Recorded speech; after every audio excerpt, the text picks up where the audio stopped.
السلام علیکم دوستو، 28 مارچ کی کال لے کر آپ کے ساتھ خالد سیف الدین جناب۔ سب میں پہلے آج کے سیشن پہ نظر ڈالتے ہیں۔ بڑا ہی لیمیٹڈ رینج میں ٹریڈ ہوا سیشن تھا آج۔ اگر آپ نے دیکھا ہو کہ ویکنڈ پہ جو کال دی گئی اس میں جس ایریا کی بات کی گئی تھی 40,042 سے لے کے 39,895، اگر آپ نوٹس کریں تو انڈیکس اسپیسیفکلی اس رینج کے بیچ میں ٹریڈ ہوا ہے۔ اسپیسیفکلی میں جو پری اوپن میں جو لو بنا ہے اس کو میں نہیں مانتا، کیونکہ وہ جو ہے پری اوپن کی والیٹیلٹی تو آپ کو پتہ ہی ہے، میں ہمیشہ اس کو اگنور کرتا ہوں۔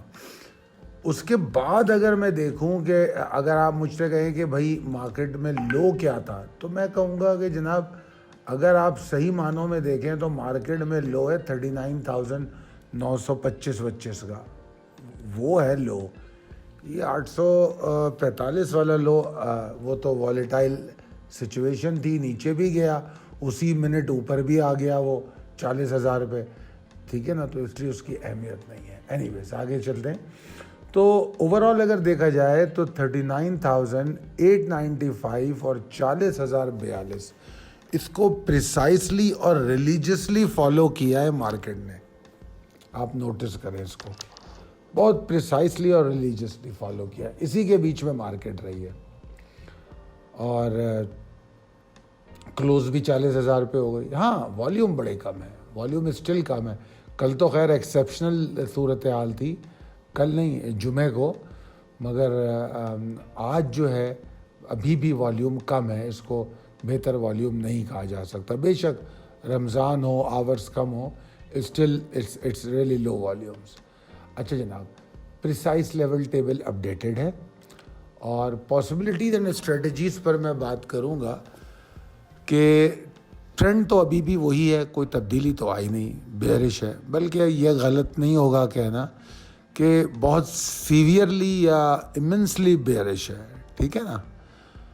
اگر آج کے سیشن سے ملا کے دیکھیں اس کو، تو آج کا سیشن کی کوئی خاص اہمیت چارٹ پہ نظر نہیں آئی مجھے، مطلب نہ تو وہ بلز کو سپورٹ کر رہا ہے نہ بیئرز کو، صرف اس میں ایک پازیٹیو سیناریو مجھے نظر آتا ہے کہ اس کی ایک کوشش ہے کہ جتنا پریشر سے سلائڈ چل رہی تھی اس کو ایک روکنے کی کوشش ہے، ٹھیک ہے نا۔ مگر چونکہ والیوم بڑی بری طرح متاثر ہو گئے ہیں جمعے کو بھی اور آج بھی، تو the situation کلیئرلی سینٹیمنٹس کو ریفلیکٹ نہیں کر رہی ہے۔ اس میں ابہام ہے کہ اچانک کوئی سرپرائز موو آ سکتی ہے، ٹھیک ہے نا۔ تو ہمارے لیے بہتر ہے کہ ہم میجر ٹریگر پہ فوکس رہیں، اور یہ چھوٹی چھوٹی 60 70 اور 100 پوائنٹس کی جو موو ہے انڈیکس کو سروائیول نہیں دے سکتی، ٹھیک ہے جی۔ تو بہرحال میں یہ سمجھتا ہوں کہ میرا اسٹانس ابھی بھی وہی ہے، اگر 39,895 کے نیچے انڈیکس رکتا ہے تو پھر انڈیکس 39,500 اور زیادہ سے زیادہ 39,300 یہ اس کے ٹارگیٹ ہوں گے۔ 39,500 والا لیول اور 39,300 والا لیول، یہ دو ٹارگیٹ ہو سکتے ہیں، اور یہ کوئی اتنے مشکل ٹارگیٹ بھی نہیں ہے موجودہ صورتحال میں، کیونکہ 500 لیول پہ جاتا ہے تو 400 پوائنٹ نیچے آ جاتا ہے، اور اگر 300 لیول پہ جاتا ہے تو 600-650 پوائنٹ نیچے آ جاتا ہے۔ تو 529-503 کو ٹیسٹ کرنا کوئی مشکل کام نہیں ہے اگر مارکیٹ 39,895 کے نیچے ٹریڈ کرتی ہے، ٹھیک ہے جی۔ آگے چلتے ہیں، پاسبلٹی آف بلز کیا ہے؟ بالکل ہو سکتی ہے، کیونکہ مارکیٹ ایسا تو نہیں ہے کہ اسٹریٹ لائن کی شکل میں نیچے آتی ہے یا اوپر جاتی ہے، تو ویوز کی شکل برقرار ہمیشہ رہتی ہے، پاسبلٹی برقرار رہتی ہے۔ تو پاسبلٹی بالکل ہے، جس طرح آج کی اگر ہم پوزیشن دیکھیں، اگر اس میں بات کروں کہ 40,042 کے اوپر مارکیٹ اگر کل صبح سروائیو کرتی ہے، اس کے نیچے نہیں آتی 40,042 کے، تو آپ کو ایک شارٹ ٹرم گین مل جائے گا، آپ کو ایک انٹراڈے رائڈ مل جائے گی بڑی اچھی سی۔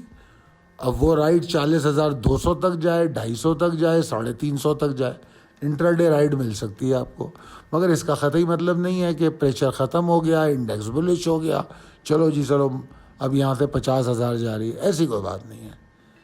یہ تو مارکیٹ کی نیچرل مووز ہیں، نیچے اوپر، اوپر نیچے، اسی طرح مارکیٹ چلتی ہے. اہمیت کی بات یہ ہے کہ وہ اس مخصوص لیول کے اوپر آئے جہاں پر اسٹیبلٹی شروع ہوتی ہے. تو یہ جو آپ کو یلو ہائی لائٹڈ لیول نظر آ رہے ہیں، یہ بڑے امپورٹنٹ اور اسٹرانگ ریزسٹنسز ہیں. اسی لیے میں نے کہیں لکھا ہے کہ تقریباً ہر ریزسٹنس جو ہے وہ بڑا پاورفل ہے، اور اس میں ایبلٹی ہے کہ وہ انڈیکس کو نیچے کی طرف دبائے، دوبارہ نیچے بھیجے.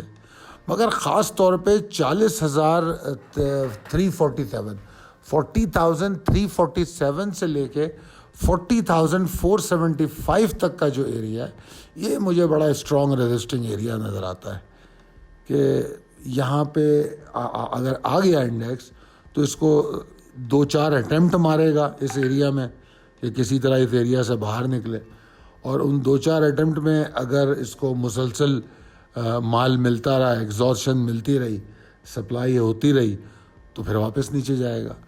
اور اگر اس لیول کے اوپر چلا گیا تو پھر ہم تھریٹ لیول ہمارا کم ہو جائے گا. جو اس وقت جو مندی کا شدید رجحان کی جو بات ہو رہی ہے، پھر ہم اس کیفیت سے باہر نکلیں گے. اینی ویز آگے چلتے ہیں. تو یہ میں نے آپ کو سمجھا دیا کہ اگر کوئی چھوٹی موٹی موو بنتی ہے تو کیا ہوگا، ٹھیک ہے نا. کوئی پازیٹیو ٹریگر جب تک ہمیں نہیں ملتا ایکسٹرنل تھریٹس کے خلاف.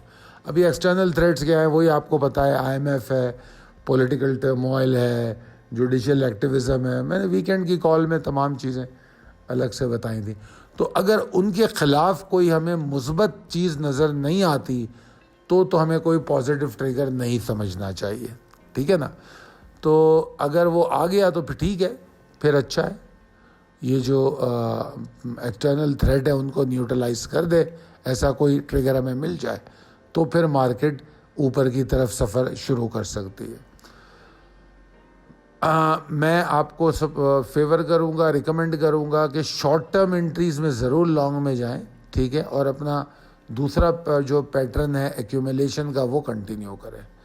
اور جس میں آپ شارٹ ٹرم لانگ کریں گے آپ کو پہلی ایگزاسٹنگ سائن پہ نکلنا بھی چاہیے، بیٹھے نہیں رہنا چاہیے. کوئی اتنی بڑے ایسا نہیں ہے کہ یہاں سے انڈیکس 50,000 جا رہا ہے، ٹھیک ہے جی. بہرحال باقی پھر وہی باتیں جو میں نے کی ہے کہ انڈیکس میں وہ اچھی ریزسٹنسز ہیں جو اریٹیٹ کر سکتی ہیں. ان چیزوں کو سمجھتے ہوئے ٹریڈ کیجیے. اور آج ہم نے کافی عرصے کے بعد یا دوسری تیسری دفعہ کروڈ آئل کی کال اپنے گروپ پہ پوسٹ کی تھی، آپ لوگوں نے دیکھی ہوگی. اور اس کال میں نے کہا تھا کہ گولڈ کے بارے میں آپ کو مارکیٹ کھلنے کے بعد بتاؤں گا.